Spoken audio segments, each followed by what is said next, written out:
It's time for today's Bible story. It comes from the book of Numbers, chapter 20, and the book of Deuteronomy, chapter 34. A long time ago, God made a promise to bring the Israelites into a promised land.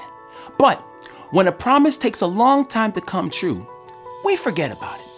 Or we think that it'll never happen. Or we try to make it happen ourselves. Moses had always remembered God's promise, even if no one else did. He and God were like very close friends.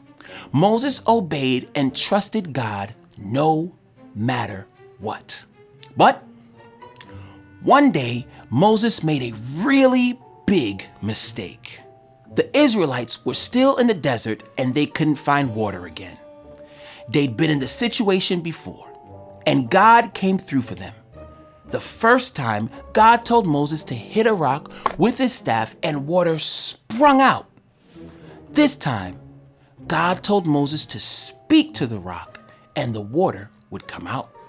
But instead of doing that, Moses did things his way.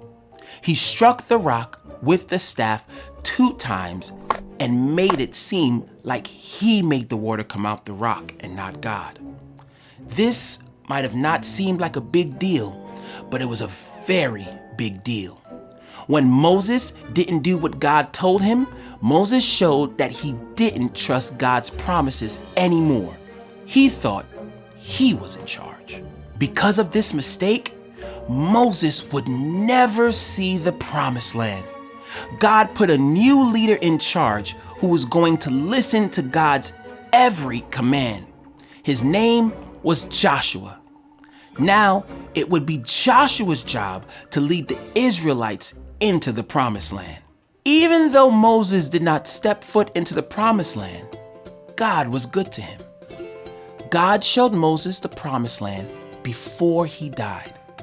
So Moses died knowing that the Israelites would enter the promised land. God keeps promises. So when we are not sure what to do, we can remember God's promises.